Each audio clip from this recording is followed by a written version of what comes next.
here, so let me quickly just do the introduction.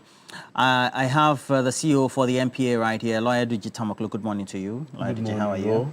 Good morning to my colleagues. Okay, and then Lawyer Apia Dankwa is also here. Good morning to you. Yeah, good morning, Ro. Of the United Party, and from the MPP I have Rex Jemfi. It's Rex, isn't it? Richard Jemfi. Yes. Richard Jemfi is here. Thank you for joining us. You're welcome. And then Dr. Bernard Tutubuahin is also here. Good morning. Good morning. Right.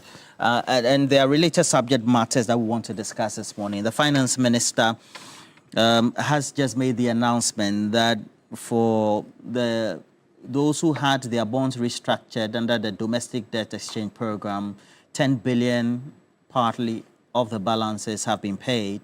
That also means or begs the question, why are we getting these results? Is it because of prudent economic management, fiscal rationalization, or expenditure rationalization, so to speak? But importantly, how do we make sure that we stay on track and not go off gear, not only with the IMF, but other lines of expenditure, knowing the pressure that's on the public purse for the Finance Minister and government generally to be able to do more? But critically, how do we put all that into perspective? So we'll be doing that. And then we'll also take a holistic look at other related matters when it comes to all the subjects that are being talked about in relation to the diversions that are being witnessed, the trader fronts and other sectors of the economy. You know, the Finance Minister, again, said that there was a transit diversion of some trailers, on top of that, having some goods. And that diversion also means that they don't pay the right sort of taxes, etc. How do we put all that into perspective? There's a conversation on dual citizenship. I don't know whether my guests could take a sneak peek on that as well. But, you know, it's always a very thorny issue. There currently is a bill in Parliament. And Eduji, if you could, even though it's not up for discussion, we discussed that for our morning segment this morning.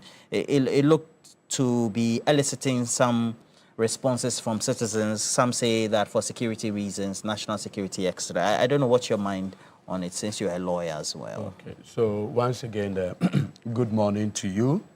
Good morning to my colleague or my learned colleague. And Jemfi, right? Yeah. Yes, my first time meeting you. And good morning to Professor from Winnipeg.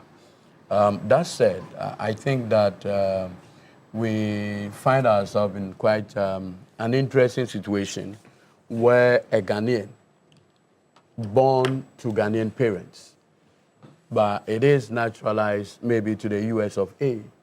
And we are saying that by reason of that arrangement, that person is denied the opportunity of holding certain positions.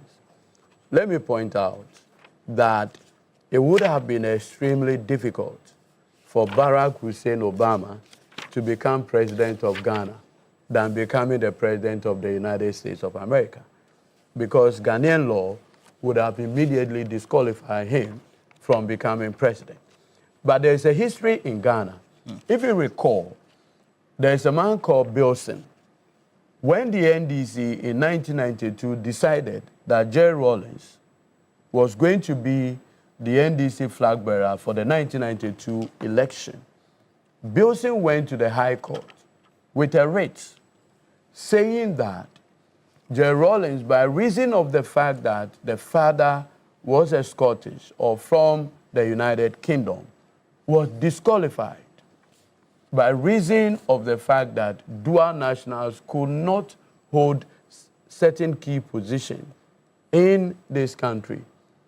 It took a High Court judge to, as it were, put stop to that mischief, where the High Court judge reasoned that Jerry Rawlings, having reasoned through the military, to the point that he was even the head of state, having taken the oath of allegiance on many countless times and defended the republic as a military officer, it was unconscionable to now raise the point that by reason solely of the fact that the father is Scottish, he was barred from holding certain key positions.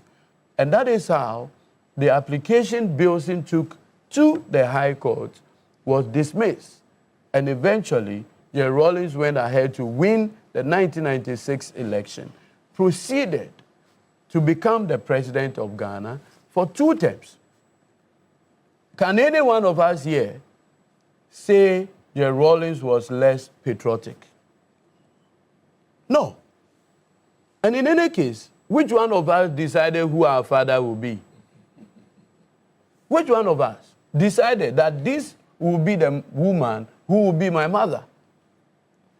And so, some of the laws that we make becomes anti-progressive.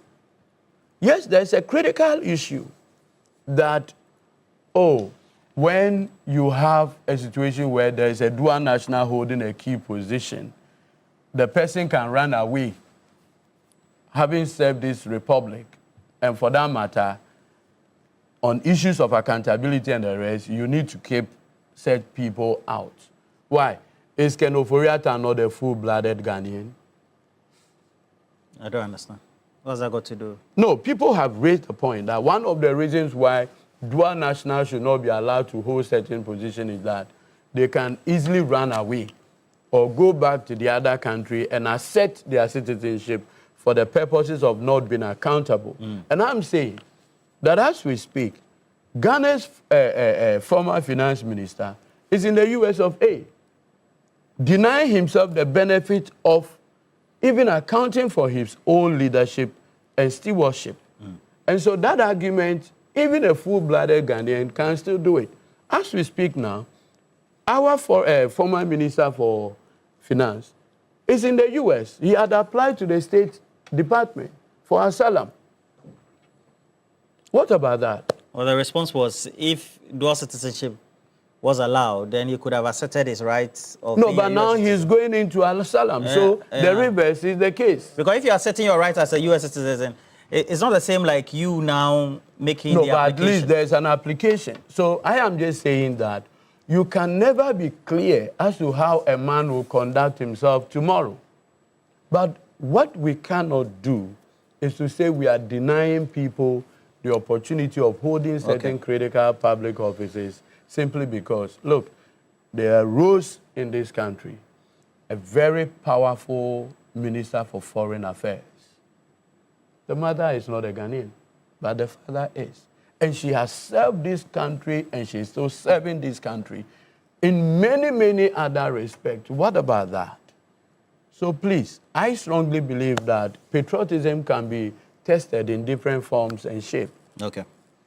You want to have a bite on this before we speak on the DDEP? Yeah, so let me wish your lovely viewers a good morning. Wish my learned friend and brother Eduji a good morning, and Mr. Jenfi, former party member, a good morning. And my prof here, a good morning. I sincerely think that we have the best chance of developing as people when we open ourselves to tapping into the best talents available to us. And my personal view is that it shouldn't matter whether the person also is a citizen of another country. Because, you see, essentially, the reason why most of our compatriots have sojourned to other places is to seek for greener pastures. For most of them, if the system here was solid, there was no way they would have gone. And I think we'll be making a mistake if we say that by reason only of the fact that they have procured for themselves citizenship elsewhere, then we don't want to tap into their talent, we don't want to tap into their vast experience in developing our country. Indeed, Ghanaians have done very well and are continue to do very well all over the world. I think the guy or the person who developed the transport system, and I think in one of the cities in Germany, is a Ghanaian. We have people like Dr. Thomas Mensah, who The late Dr. engineer. I'm presuming that supposing someone like him has a dual citizenship, are you going to say that because of that, by reason of only of that, you won't tap into his vast experience and his intellect in developing our country. So personally, for me, I don't think it should be an issue. Once the person has the ability, once the person has the commitment, then for me it shouldn't be an issue. Let's open our country up. Let's stop. After all, don't we even bring technical experts who are not Ghanaian into Ghana to help us in our developmental agenda? In football, we do not have an issue going to recruit people who were not even born in Ghana to aid Black Stars. So, why shouldn't we open ourselves up for Ghanaians who have dual citizenship and Ghanaians, whether they were born here or not, to help in that development agenda? So personally, I don't have any issue, and I'll support any effort, the bill to grant us that opportunity. And Richard, Money ni Money is a regular watcher. It says that those who are against this are they saying that those in the diaspora, he lives in the UK, we should stop sending money to Ghana? He's talking about remittances and their contribution to... I partly agree. And Roland, good morning. Morning, Richard. Morning to all my colleagues. I think, Eluji, this is the second time we are meeting. But, you know, power tends to make you forget your good old friends, which is understandable. Myself, I'm a diaspora person. Following KNUST in 2007, I've lived in UK for nearly 15 years. But I see Ghana as my home. Although I joined the British Army for 6.5 years, done the tours and all that, drew Commonwealth. Because Ghana is a Commonwealth country, I had the opportunity to join the military. And so all these years, I still dream in Twi language. I still dream playing soccer on Kasi LA Park. So I am a full-blooded Ghanaian. Yeah. And we had many of us scattered around who are wanting to take part in national position to, you know, contribute their quota, what they've learned outside the shores of this country. There's one particular guy, young doctor, who was part of the COVID vaccine with Oxford University, Dr. Boache.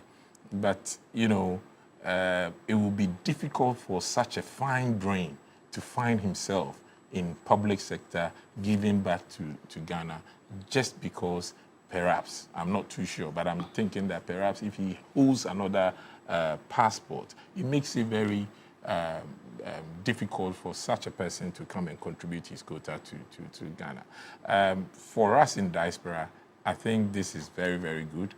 I'm yet to see or hear or read from any diaspora who is against this particular motion. And I believe that it is going to be a non-partisan push from both sides, because even the NDC and the MPP, strangely, when each party is in opposition, they are hugely supported by their diaspora branches or chapters outside the shores of Ghana. And so I think that it will be a difficult discussion if they are to be seen fronting against such a progressive idea. So I'm in full support. But I was following Tamaklo until he veered into Ken Ofori-Atta mantra. Ken Ofori-Atta does not hold American citizenship. So I think that it was unnecessary to bring Ofori-Atta in. If there's if there's any person that we should actually bring home, it's Sedinam Tamaklo, who has been convicted and also seeking refuge in America. So that's all I would say about that. Very well. Interesting conclusion. You see, any time that you meet two politicians or three politicians, they'll jab at each other. Okay, just a short one, then we get to the final. Yes. I'm for this bill, actually, and I'm tempted to believe that... should they become president, chief justices, heads of our various security agencies, members of parliament? You look at the fact that, Papa Ru, we've lost... Speakers of parliament. We've lost a lot of brains to the US and to the UK. Yeah. I think a Ghanaian rose up to become an exchequer in UK, right? Yeah.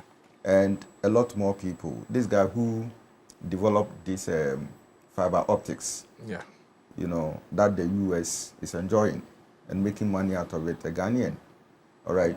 And I think that's the name you mentioned. Yeah. Okay. So you get to know that if we should have this kind of inclusion, it is actually going to help, especially when it gets to, its impact on our growth as a country and, electoral participations and all that. You remember the case of Jachikwesi and some other MPs, who were actually thrown into court and all that. One MPP person Yeah, was one jailed, MPP was jailed for that. Yeah. Abu Sakandi. Yes, and you get to know that even at the moment, the question that somebody sent to you, are you saying that you are no longer interested in their money, when in fact remittances is bringing in over $4 billion, dollars? Why would we say that they shouldn't be included?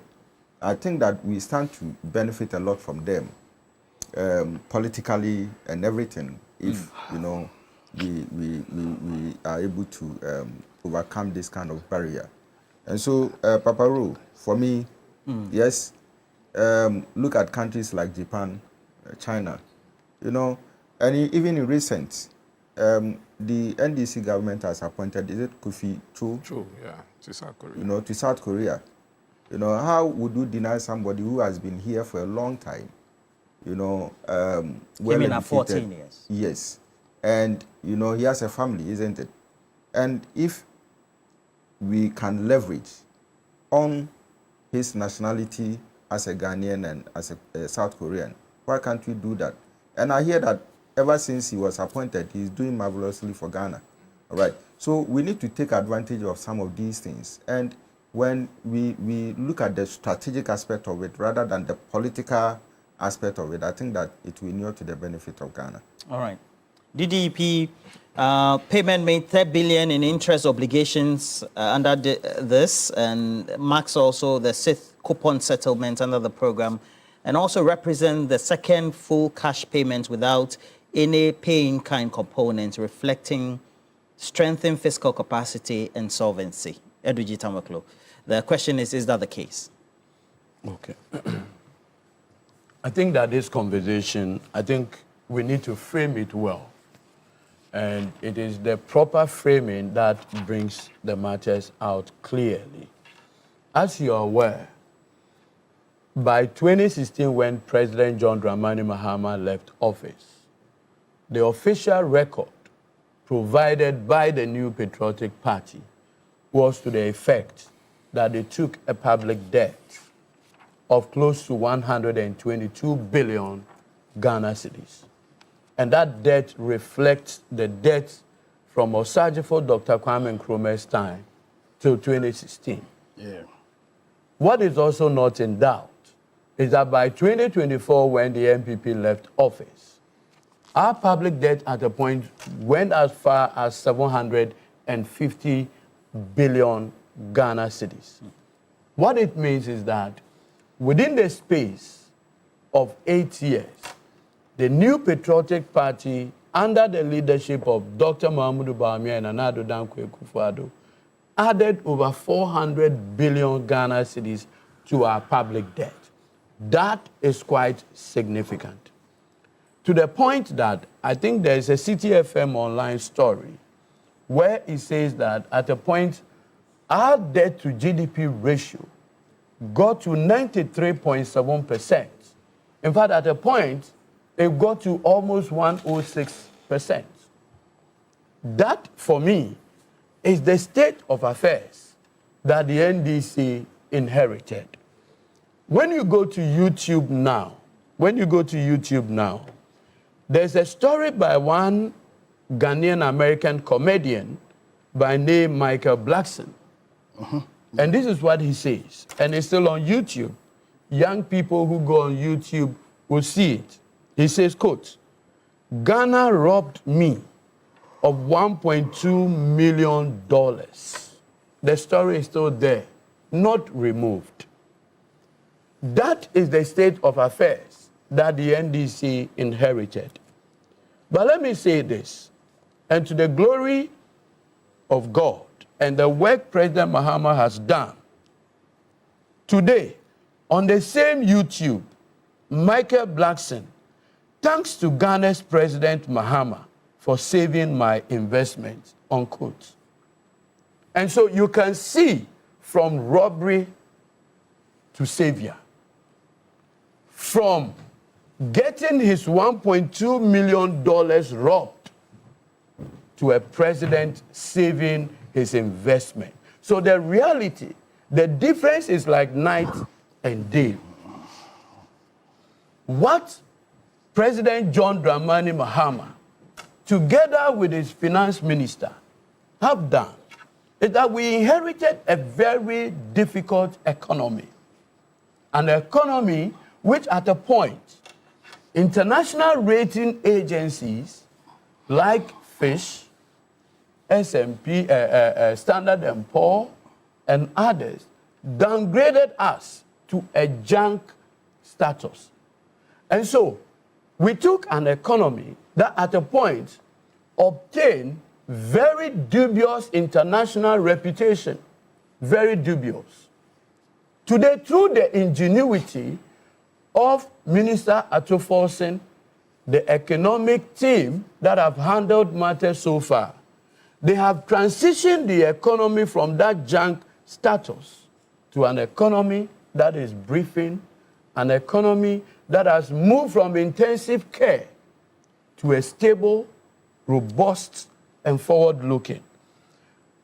That kind of innovation, thinking outside the box, is what has resulted in continuous payment for the domestic debt exchange program. We're told this is the sixth in the series, so to speak. That is the sixth coupon payment. Now, what these payments have done is to restore back to this economy market confidence. Look, just a few weeks, in fact, days ago, Ghana government decided to go to the treasury bill market, oversubscribed by 260%. Confidence, confidence, confidence.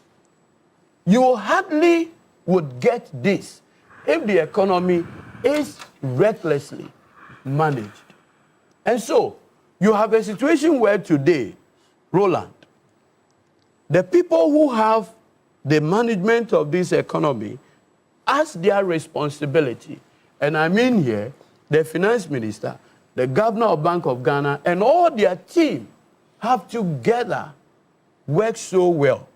But Eduji, may we not forget. Yes, go ahead. Eduji, officials from the last administration, yes, that will be the Akufo-Addo Bawumia government, have consistently said, if you look at the projections, they said the projections by way of how the various sectors of the economy will perform, and then also when it comes to fiscal and monetary policy, what the projections were on their ascendancy, and so it's not surprising. So you can give them some credit, wouldn't you say? I've been trying to read and the basis to give them some credit. I want to be educated. I want to be informed. What was the state of affairs of the economy? I remember vividly one time, President Nana Addo Dankwa Akufo-Addo got into our homes in one of his fellow Ghanaians and told us that there shall be no haircuts. You heard him. Unless, of course, I'm peddling falsehood on this platform. He said, there shall be no haircut. Only for his finance minister, and in fact, the record will show that at all times, the government felt that they needed not to even go to the IMF, if you recall, until the governor of Bank of Ghana at that time, Dr. Addison, had to reach out to the president, emergency, that Mr. President, we risk defaulting on our payment obligations. And that is why, on the 1st of July 2022, Nana Addo Dankwa Akufo-Addo, president, had to reach out to the IMF boss that where we have gotten to, I have surrendered. Come in, out, and build we. And that is how come, on the 1st of July 2022, we engaged the IMF for our 17th IMF bailout agreement. What resulted in that, calamity is because as a government, as a people, in 6 years, and this is where it gets worrying, in 6 years, the government of Nana Addo Dankwa Akufo-Addo and Dr. Mahamudu Bawumia went for $11 billion of Eurobond in 6 years. In fact, if you add the April 2017 Franklin Templeton bond of $2.25 billion to rate, it amounted to $13 billion in 6 years. Never seen before. Roland, if it was the case that this $13 billion was used for the productive sector to transform the Ghanaian economy, that would be better. In 18 years, a month, President Nana Addo promised to transform the economy. Regrettably, instead of transformation, he rather put the country back 50 years back. It has to take a lot of ingenuity by the Honorable Finance Minister and his team to move this country forward. I have heard people, and on this platform, I've heard the respected Professor Jimandria. Yeah. Is it Jimandria? Yeah. Bafwa Jimandria, Bafwa Jimandria. formerly of CDD and then the UN. Yeah, yes, I want to be sure of the name. On key point, he says how President Mahama has transformed the economy is miraculous. Miraculous. On this platform, key point, one of the Saturdays that I joined him, he said it is a miracle how we've been able to transform the economy in a year. Do you know that our friends in the MPP were clear in their minds that we can't do anything about the economy? That one of their flag bearer Gongon beaters had the audacity to say that the Ghana cedi will go up to 23 or 25 Ghana cedis. 25 Ghana cedis to $1. Why do you think he made that prophecy? Because when he saw the fundamental and what they were given and going to the President Mahama administration was going to inherit, it was clear in their minds that we can't do anything. And thanks to the and to the glory of God, we've been able to keep this economy stable. When was the last time you heard the MPP complain about the economy? But let me conclude by saying, notwithstanding, they had raised issues about notwithstanding all these payments, the Eurobond coupon payments amounted to several billions of Ghana cedis. We've kept free SHS going. We've kept LEAP going.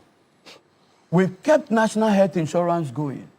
We've kept all the social intervention programs going. That is what is required of leadership. Today, it's been 1 year.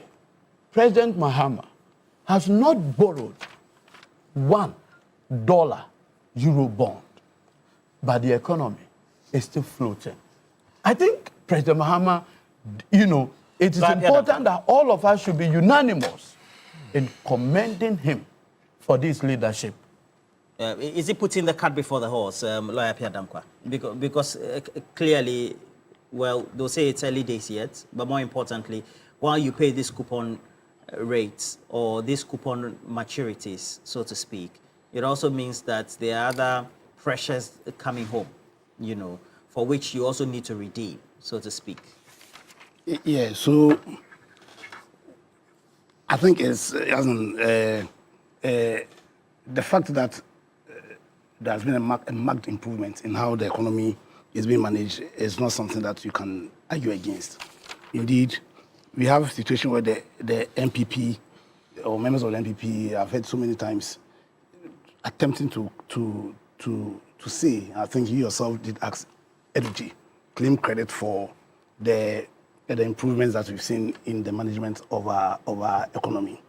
We've heard them attempt to say that the impact of the Gold Board, the impact of the Gold Board in the manner in which the economy has been sustainably managed is as a result of their policies. But you see, you talk about Cocoa Board, and for me, the way this Cocoa Board payment issue has been managed, the way the criticism from the MPP to suggest that if they were the people in government, they wouldn't have minded going to borrow money to pay, tells me... Well, they're entitled to that, is that not? Yeah, because they say during their regime, Cocoa Board and then its farmers, by way of the aggregators through which they also tend to trade with, they didn't need to get reduced prices. Yeah, but as in, so if I give, as in, just to answer, you see, there was a time when, well, in terms of the exchange rate, in terms of the monies being paid at the international market, was similar to what pertains now, and they paid the cocoa farmers 1,300. You understand? But right now the cocoa farmers are being paid 2,500, more than 70%, almost 91% of the money is being received from the international market. The point I'm trying to make is that whereas one government is taking financial decisions, economic decisions, which are in the best interest of the country, another government took decisions which more or less was populist in nature. The focus was essentially just to sustain themselves in power. Now, you take a program like NABCO. You understand?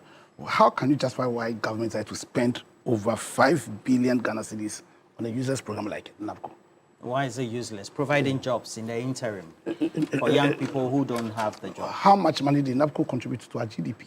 Because you see, you want to create policies that will transform your economy, not policies that will temporarily keep you in power. And then you see, when you consider the fact that they had an option, the option was to spend money in what was supposed to be one of their most transformational programs, the 1D1F. And they spent just 400 million Ghana cedis there. You get the picture. Now, you take this government. Clearly, we have a leader now. We have a leader who clearly has a commitment to the progress of this country as against the previous leader. Because beyond the strides that has been made in terms of the fiscal and the monetary policy, you see clear commitment in building on that stability with the passage of the 24-hour economy authority. And when you read the purpose of the authority per the law, you see as in promotion of SME. You understand? And I hear people talk about job creation. But where a government has institutionalized this policy by way of law, you understand, and created an authority, and they're saying that one of the core functions of authority is to, what's called, promote SME. And when history has taught us that when you want to create jobs, when you want to create wealth, then one of the key areas that you must tackle is in the creation of the SME. Small business units. Yeah, you understand? And case in point is in the USA, 1953, when they passed their small business. But there were small business unit policies also propagated. But nothing has never been institutionalized. Your lead founder headed the One District, One Factory initiative at the Trade Ministry as well. Yes, but what I'm saying is that the holder of the fiscal policy showed their lack of commitment to the 1D1F by way of the monies invested there, 400 million Ghana cedis, and 5 billion in NABCO. You get picture. So it's no surprise that at a period when we are out of the international markets, because they've made all these payments without resorting to what's called borrowing. It is a miracle. You understand? They've managed to restore the credibility of our economy. And this is not myself just saying, these are facts, issues that are factual, are scientific. Well, they still borrow through the domestic, not necessarily in the form of bonds. No, that's the point that you see. The point that one government went to the international market, Euroboard, and raised more than 11 billion. More than 11 billion. Would you say that 11 billion led to the transformation of our economy? Their leader himself said that if you are confused about the economy, look to the exchange rate. When in doubt, Look to the exchange rate. You understand? So, listen, for me, the most critical thing is that I see a government who asks himself one key question. This decision I'm taking, would it be in the interest of Ghana? Another government whose reason for taking a decision they took was, would this sustain me in power? Because the way the MPP have handled their criticism of, the way they've criticized the government and how they've handled the cocoa board issue, it tells me that if they were in power, they wouldn't have minded going to borrow money when clearly that decision in the long term would hurt this economy. Because managing of your debt, you understand, creating a system where you do not plunge your country into unnecessary debt, you understand, creates the right economic ecology needed for your economy to thrive. And for me, I want to commend the president and his finance minister, and to encourage them, and to say that myself, I'm encouraged also because I see that their focus is not just but also to create a system that will cause businesses to thrive by the institutionalization of the 24-hour economy, which portends massive hope, which shows that these are people who are serious about transforming the economy. Richard, DDEP, at the end of the day, is it because of prudent financial management and the consistency of it, and how that syncs with other pressures on the budget in itself? Thanks, Roland. I think that it's really strange to hear all these phrases akin to idol worshipping, which has been frowned upon by their own general secretary, that they should concentrate on governance rather than being sycophants, praising unnecessary praises on the president. Roland, before I tackle your question, I want to put some facts straight. And according to highstreetjournal.com and Ghanaian Times, at the end of 2016 economic year, the GDP ratio to debt was 72.5%. It was not 96%. No. I said by when you were in power, it was 93.5%. At some point, you said. At some point. Okay. And by December 2016, when NDC gave you the economy, it was nowhere near it. So maybe straight in that direction. By the end of 2024, when we left power, the the debt to GDP was 61.8. It's verifiable. No, because you have rebased the economy. I want you to check. That's rebased. You didn't. Please, let me speak. Rebased. And again, the domestic borrowing alone, by the end of 2025 economic year, still stands at 138.74 billion. You can also check and come back. If you say domestic borrowing, you're speaking in relation to government bills that have been issued, or? Yes, but it still comes with a sort of interest, doesn't it? It comes as a cost to government businesses in terms of awarding contracts and also outlining or performing your mainstream policies that you want to do. So it comes with a cost to the Ghanaian taxpayer. Again, Akufo-Addo never said anywhere that there will be no haircut. If he's got that video, I would like to see, because I do not recall Akufo-Addo directly saying that. If there's this, there'll be no haircut. It's a very famous video. That he said that. Okay, then that's fine. But to come to DDEP, the party, MPP and Akufo-Addo's Bawumia's government had explained on several cases, several situations where we have been very, very apologetic about it. The former president himself professed that one of his toughest decision, and in fact, he used the phrase, darkest hour, was for us to implement this domestic debt exchange program. Consequently, the former vice president, the presidential candidate for MPP, has stood on several platforms to actually appreciate the difficulties where people, especially the middle class people, about 800,000 people, Ghanaians, were affected by this decision.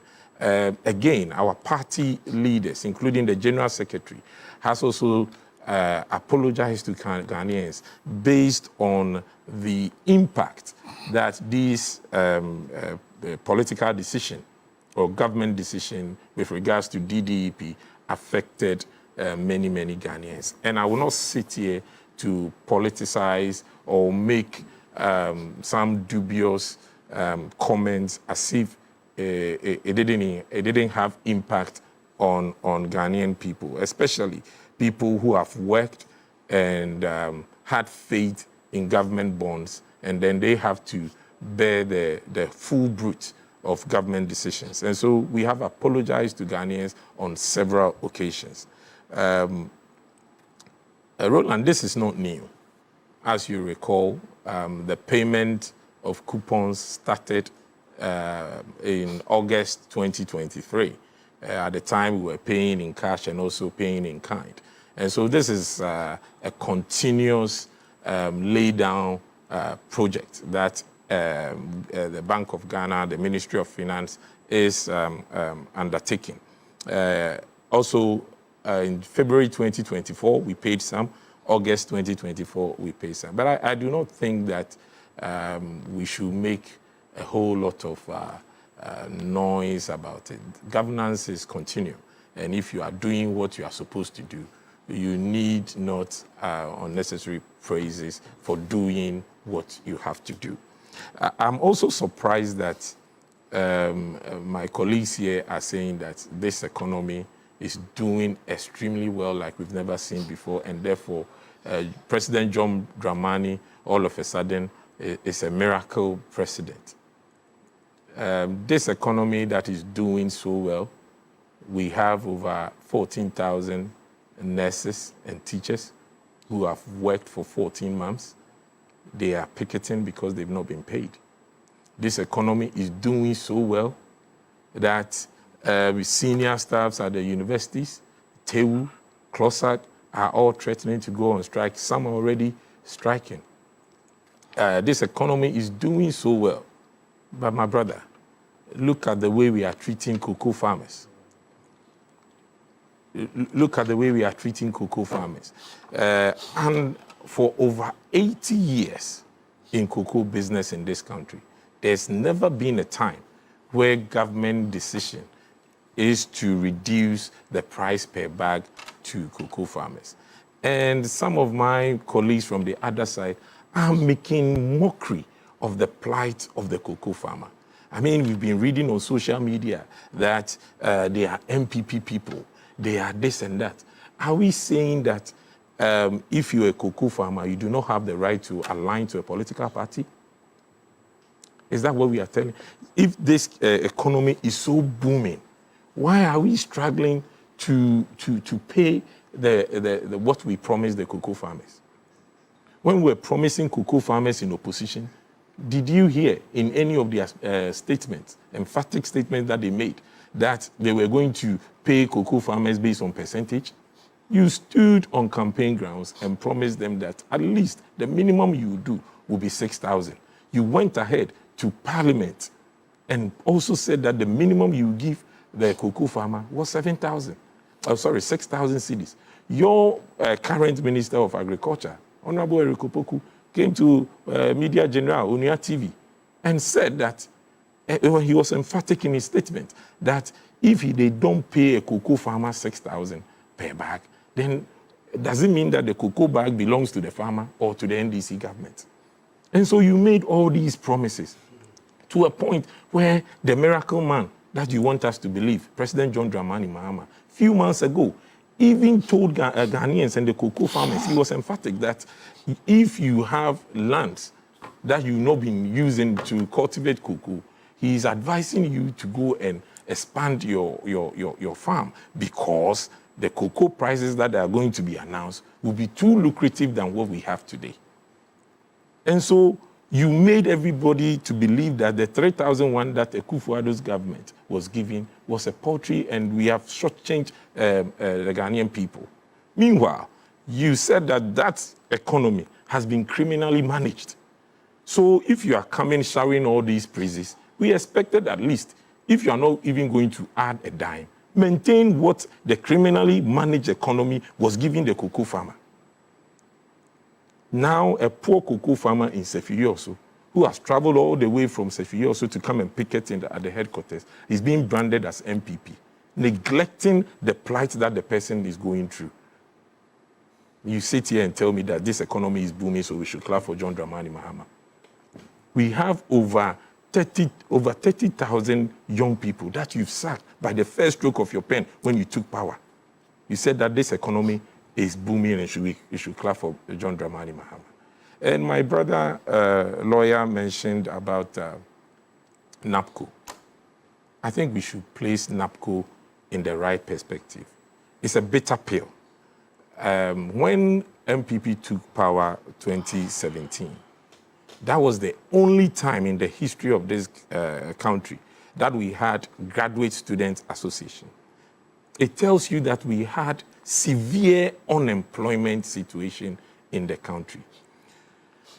In 2015, John Dramani Mahama agreed that, I think the former Minister for Employment, I've forgotten the name, if you help me, the man who is famously known as telling the graduates to go and grab stones and break it to sell. I've forgotten the name. They came out boldly to say that, yes, we do have unemployment situation in the country, but what is happening is that some of them lack the technical skills. Although theoretically with certificates, they are employable, but they are lacking the technical and on-job skills to be employed. And so if you get your young people to participate in kind of apprenticeship scheme, it gives them competitive advantage over their peers.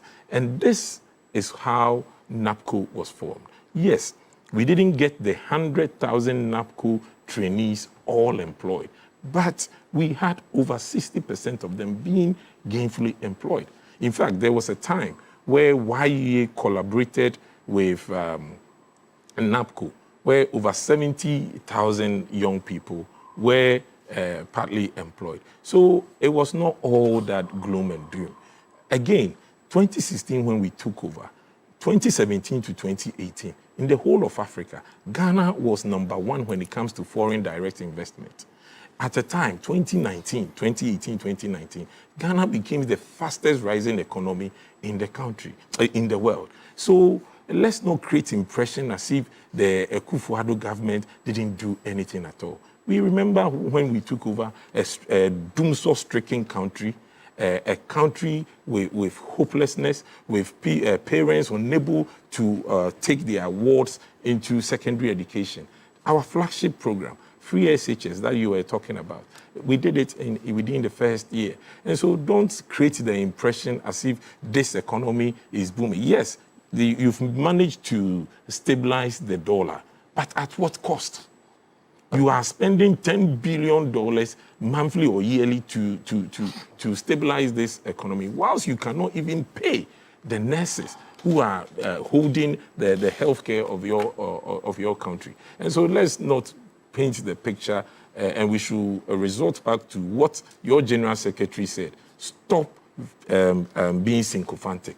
Be a citizen and critique where there's need to. Stop this unnecessary showering of praises to John Dramani Mahama. We know him, and he has never changed.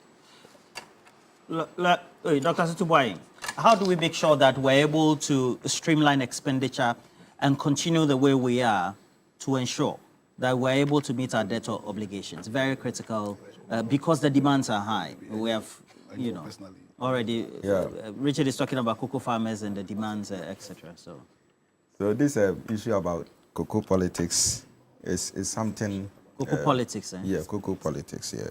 It's something interesting, and I'm trying to understand the underpinnings of it all. But I feel that, yes, this issue about the domestic debt exchange program, was not bad in the first place. The DDEP was good. Yes, it was. It was a good decision per my readings and some other facts that I have.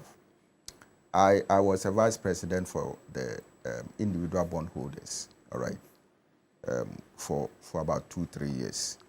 Individual bondholder. So Yeah. you were a bondholder yourself? Yeah, I was a bondholder myself.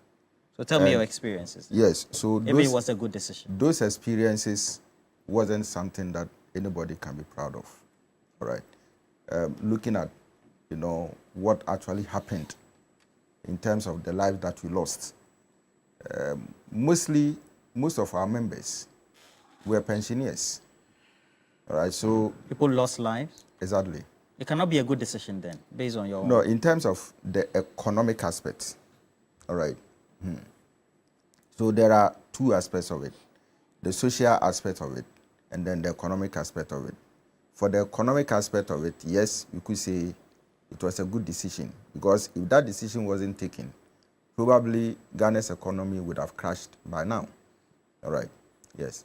But again, the sacrifices that people sacrificed, was that one, people became poorer, than what they would have been. the DDEP. The DDEP. Number two, people lost their lives. Basically, most of the pensioners invested their money, in bonds, thinking that it was the safest for them, and believing that that is what they are equally going to get revenue, to manage their post retirement, lives. But of course, when the decision was taken, it actually took a lot of people off guard, and that is why some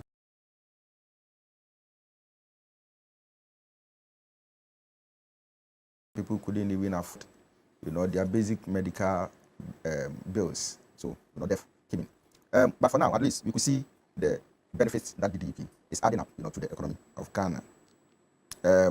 We have seen some contributions, contributing to the strong fiscal, discipline and solvency that we have now.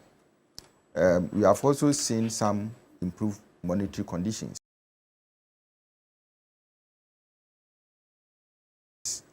And all these are contributing to the payment, of the 10 billion, dollar, to State tranche, that's yeah, the the big state one. tranche. And when you track, I was just tracking, the sequence of payments, and from I think 2023, that was when, the first payment was made, and I remember my group, I think Martin Pibu was part of it. He was our lawyer. Martin Pebu. Yes, he was part of it. He was the lawyer for the individual bondholders. And we had a series of engagement governments. And so I think that when Amin assumed office, he started releasing certain monies, to us. Yeah, that is how come some of us, we got our monies back. And some are still, in the process of payment. Now, when you check critically, the situation, even though has improved, people who have gotten their money, most of them pensioners, have also invested again in T-bills. All right. And so you will see that T-bills is now giving some kind of hope, livelihood, to some of our members as well. And so during the DDEP process, you realize that T-bills was exempted, right? And so T-bills became, the safest investment for, the Ghanaian pensioner. But now, because of this sound macroeconomic, management and all that, T-bills has reduced, from, I think, somewhere 20%, in 2024, and it is now the 91 days, is doing 6%. Right. It's doing 6%. On the side of the government, yes. Between 8 to 6%, depends. Sorry? Between 8 to 6%. No. It depends on. That is the rate for today. For today? Yes. 6%. Last week was around 8. So. Yes. Yeah, so it's not 6%. That is the 91 days. Right, okay. And what it means is that on the side of government, on the side of macroeconomic, management and all that, it is good for the country, especially when you have your, interest rates coming down. And obviously, government cannot do without T-bills.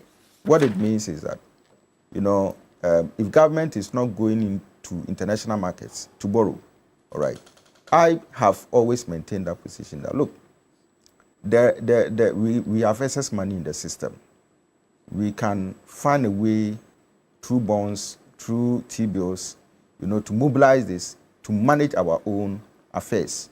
I mean, build our economy to the point that unemployment will be reduced drastically, because we will build factories, self-financing factories, recruit young energies, all right, and then give them, some hope, for their livelihood.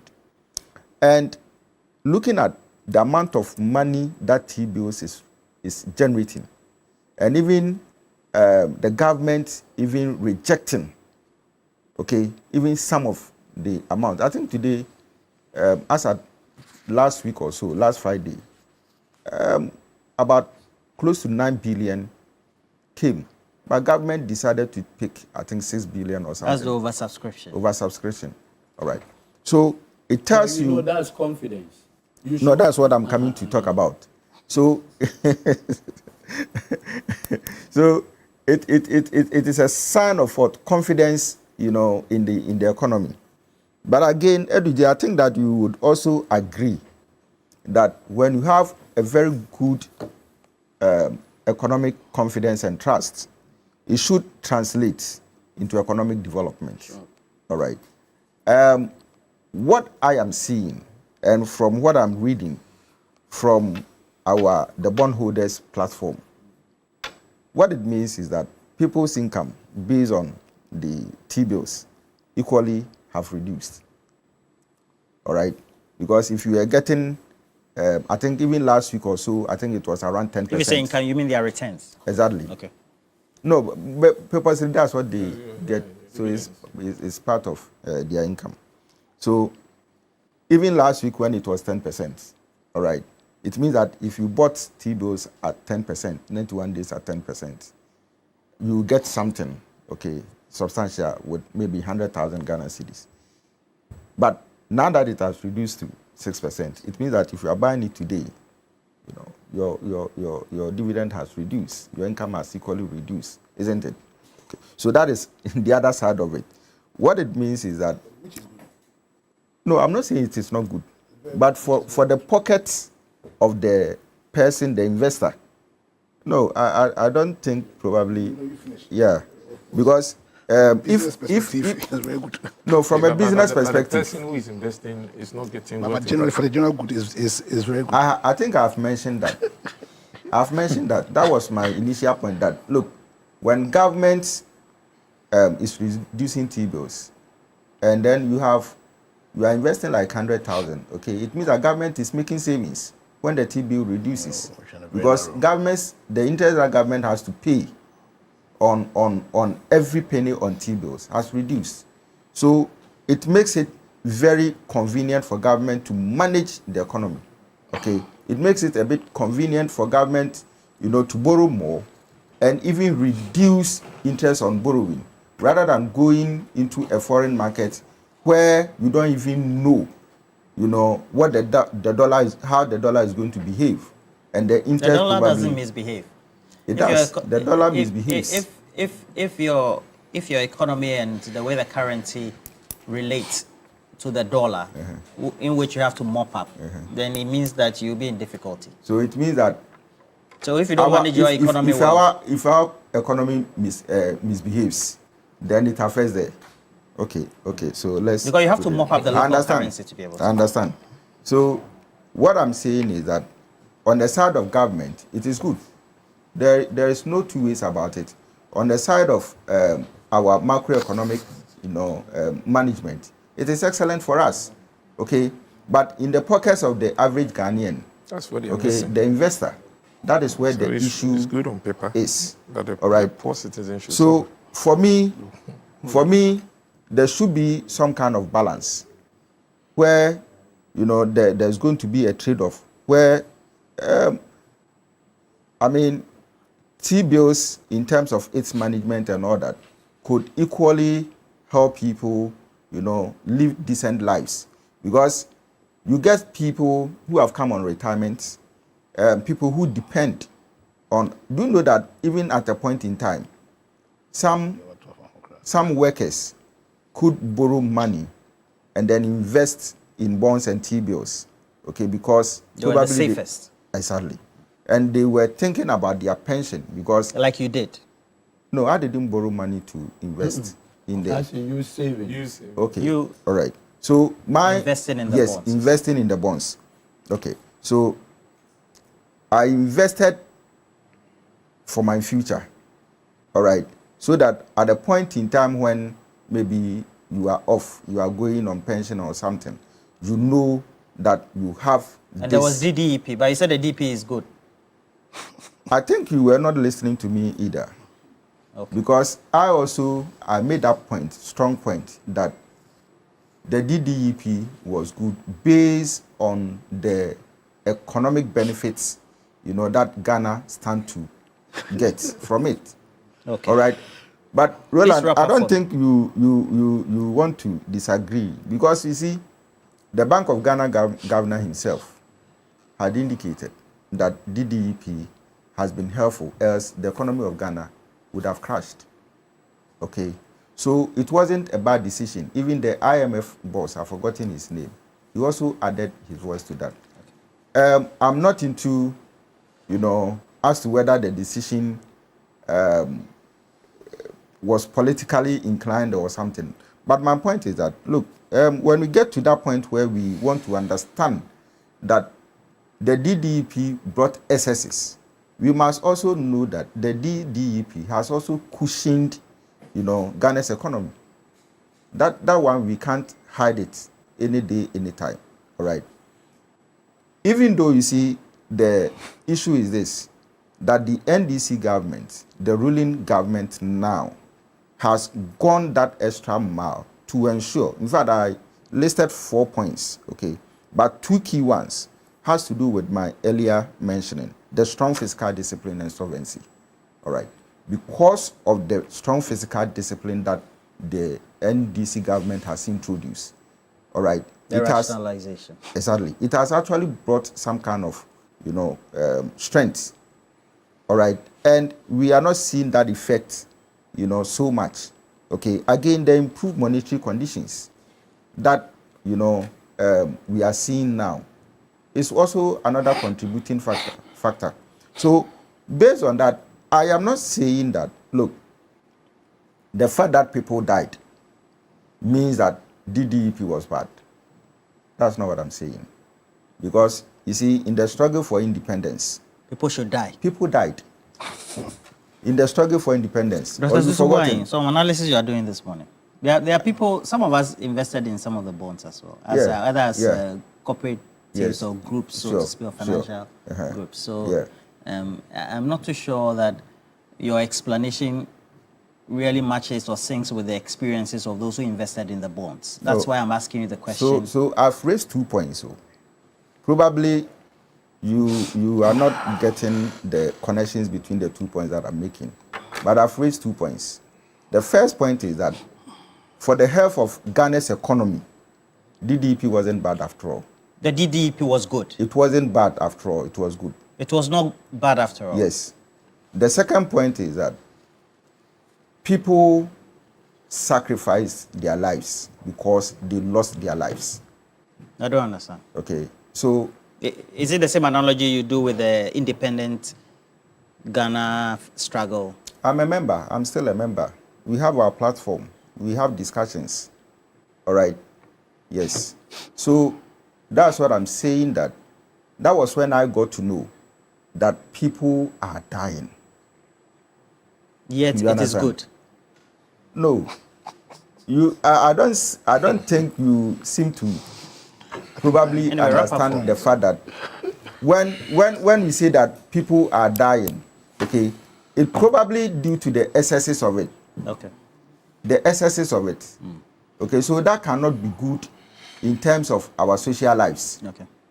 All right. So my point is that at every decision that probably a government takes, it will affect some people positively, and it will have excesses on the lives of others.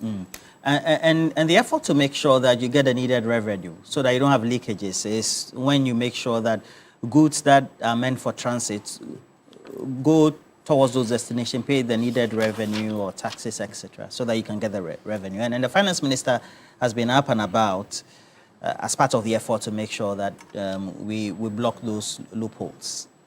Also point to prudent financial management, is that not it? So again, like you pointed out, this year, if you look, government projects its expenditure will be about 300 billion. Of that 300 billion, 250 billion is supposed to be internally generated. And what it means is that the finance minister is pushing strongly for domestic tax mobilization. I remember vividly where I am, the Commissioner Custom, Brigadier General Anand Glover, a very smart, intelligent military officer. He's brought so much dynamism into that space. I remember, even during the Christmas, he would reach out. He said, "Oh, Eduji, allow for more lifting into the night, more like a 24-hour, liftings of petroleum product. And the more they lift, the more taxes that come into government kitty." So, minister is putting a whole lot of things, including the surprise visit to Akano, where he discovered the kinds of things that were going on. You remember many years ago, but he so rest in peace, Professor Iban Satamils, his surprise visit to Custom and the distance. I think there are things that we need to put in place. And sometimes I've always maintained the more electronic the process is, the less human interface in the process. I think the better some of these things are easily exposed. So maybe we should look at deploying more of this sophistication in those areas. But let me quickly respond to a few matters that came up. My brother James raised a point about $10 billion helping to keep the city stable. Please, let us not confuse the people who listen to us. They are very enlightened. When we say the BOG used 10 billion, it doesn't mean that they gave 10 billion cedis to keep the city stabilized. I heard somebody make the point, say, near 10 billion, you need to carry the best and your money. Say a bit media yakwan.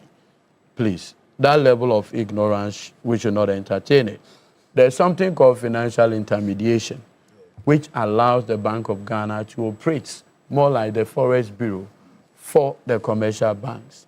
That process of financial intermediation is what has greatly helped also in keeping the Ghana city where it is. Do you know that by reason only of keeping the Ghana city stable, do you know how much reduction we have seen in our public debts? And that is money that would have gone to foreign investors to line up their pockets. Today, those things have become savings for us. We are using those monies for the purposes of free SHS. If you recall, one of the campaign promises of the MPP, when Anado Dankwa Akufo-Addo said, review means cancellation. That one, I'm sure you heard him. Like there wouldn't be any haircut. People have sent me videos of Nanado Dankwa Akufo-Addo saying that, and I want to. I haven't. Very well, very well. That's very well. So I think the record has been set straight. By the way, good morning to the Deputy Defense Minister, N.S. Yabroja Jemfi. He sent me the video, just for the record, to keep me enlightened this morning. But the point I'm making is that let's all know that today you hardly hear the MPP say John Mahama will cancel free SHS. Why do you think so? When was the last time you heard any leading member of the MPP say John Mahama has cancelled free SHS? It's over 1 year. It's because through prudence, we've gotten enough money to pay for free SHS. We've gotten enough money to do free sanitary pads. We've gotten enough money. For the first time in many years, President John Dramani Mahama has introduced a social intervention program that allows first-year students in our universities to get money and later reimburse the no-fee stress. You do not have the benefit. I never had that benefit. I wish I can go back to Lagos Go back to have the benefit today, of no fee stress. And go and ask the students. The beneficial. I have seen parents reach out to me personally just because they want to get, that opportunity to access the no fee stress. Law students today, I want to go back to law school. Now have the benefit of going for student loan plus. When I was at the law school, there was no such thing. President Mahama has introduced that. That is good. Mahama Please, has introduced please. Today, law student can access it. You are not a law student. You can't access it. I am saying that law student can, Mr. James. So the point ought to be made very clear that if you recall, yes, and I'm concluding. Conclude so that we can have. Our friends in the MPP, if you recall, in the beginning said the gains in the economy were artificial and that the stability of the Ghana cedi was artificial. Then later they changed and said, it is the strength of the cedi is because of the gold for reserve. Then now they say, no, the gold for reserve is Bamia's initiative. What kind of people are these? One, the stability of the cedi is not going to be sustained. It is not sustainable. Now you say, no, the sustainability of it is because of gold for reserve, and that the gold for reserve is Bamia's initiative. What kind of people are these? Give credit to whom credit is due.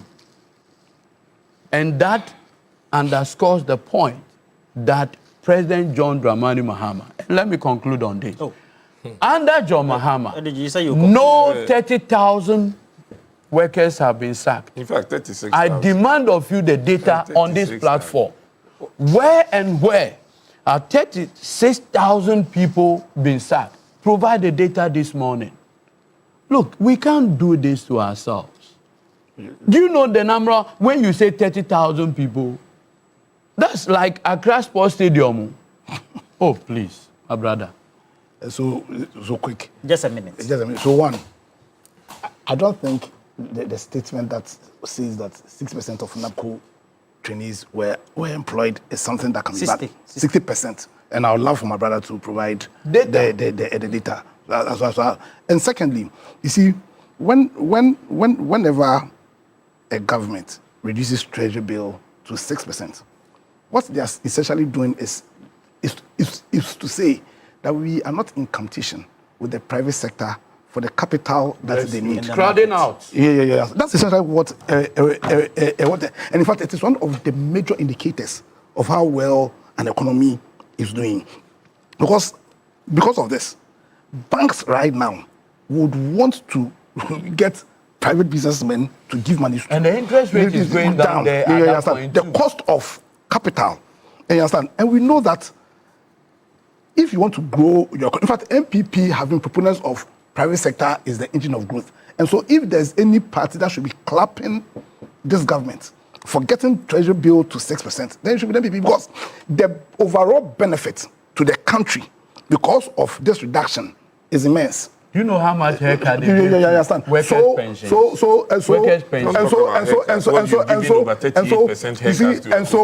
now, with this 6%, I'm coming with this 6%, and with the institutionalization of the 24-hour economy, where clearly they stated that one of their core mandates is to promote and support SME and also to put in place programs that will create wealth as serial commitments at building this economy.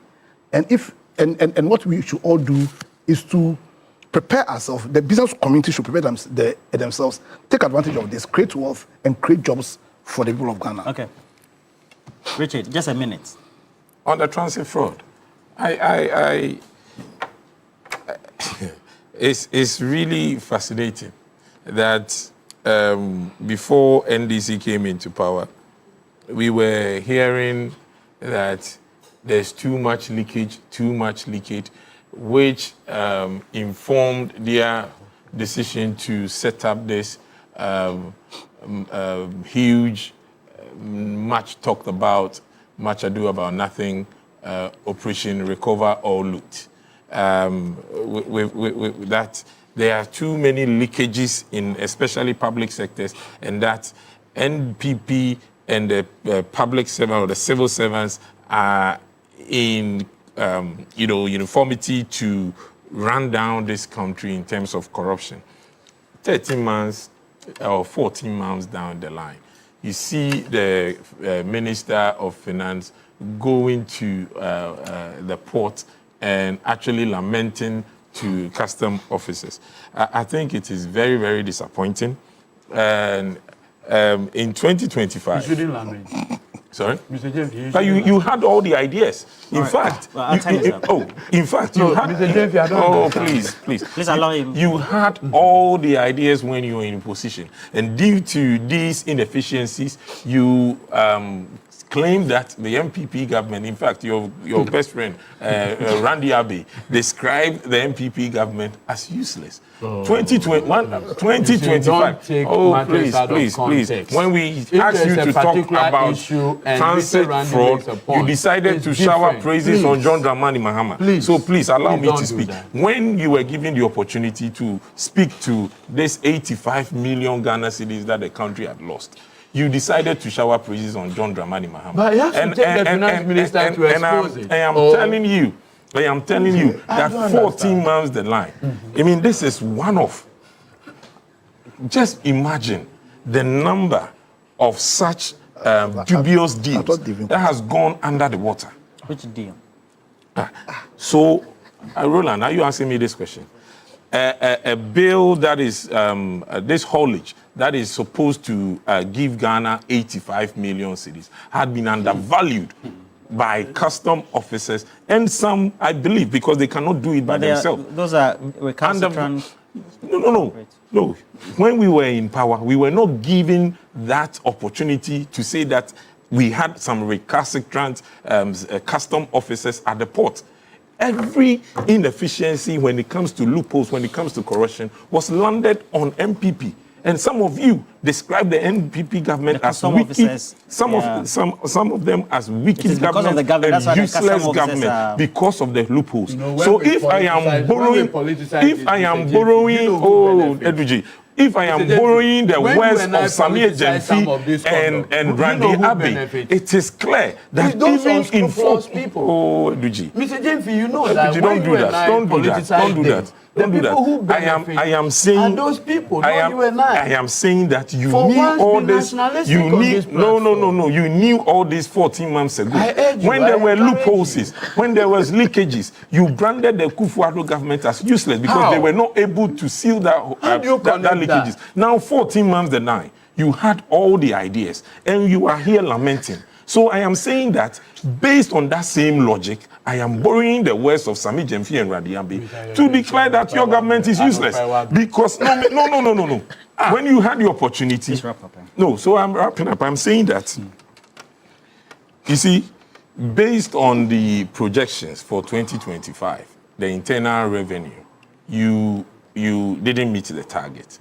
And specifically, one of the departments that we lost, in fact, we declined by 13.3%, was import-related taxes. And this is a significant example for you to know.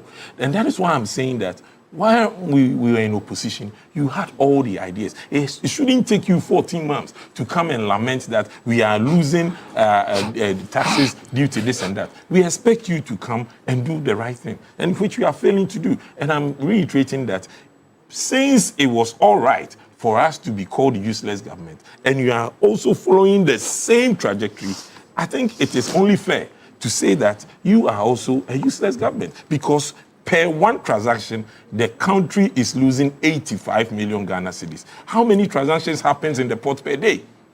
And you sit here and shower praises on John Dramani Mahama. This is the finance minister who walked in there. This is the finance minister who has failed to pay cocoa farmers. This is the finance minister who promised them that he's going to pay so for cocoa farmers, over 1 billion had been paid cocoa farmers. For every bag, you've taken 10 million out of it. For every bag, you've taken 10 million. Your record on cocoa is abysmal. Don't go there. Don't go there, DG. Don't go there. Don't go there. Don't go there. Last one, let me give a minute to you.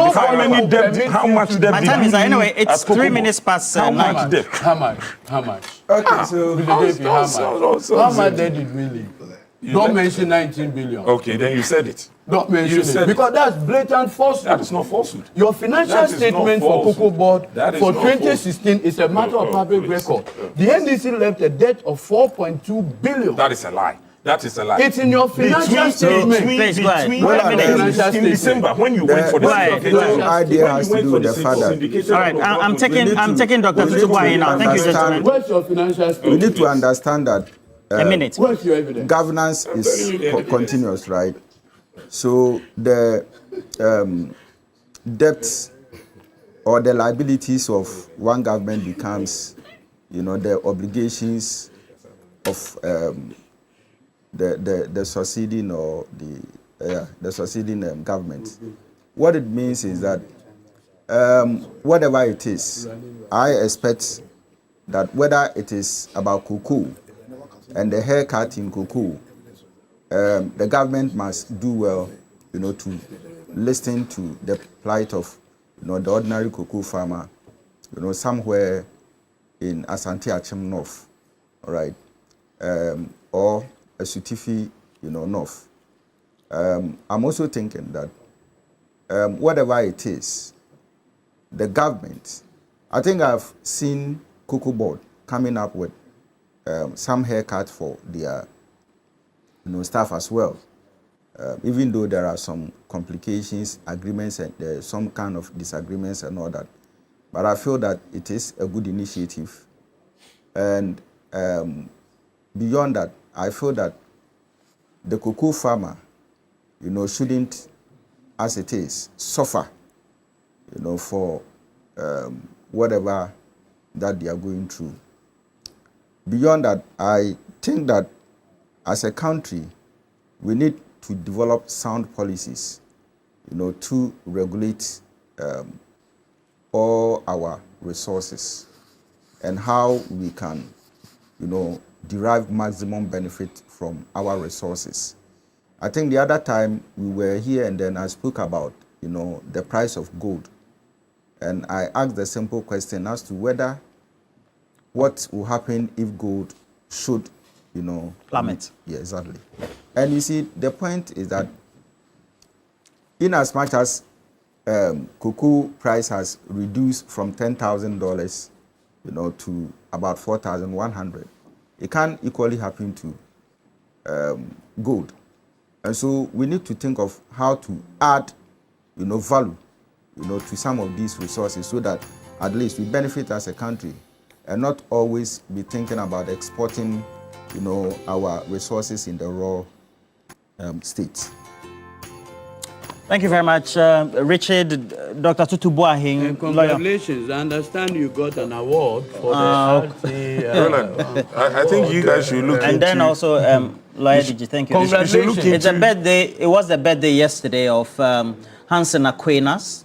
When I say congratulations, happy birthday to you as well. You say thank you. Thank you. You've done so well. Thank you, Richard. And good morning to Chairman Prosper. Yeah, I was going to say you should look into the onset of meningitis up north in Ghana. It has so far killed 12 people, and it's important that... it's something we highlight.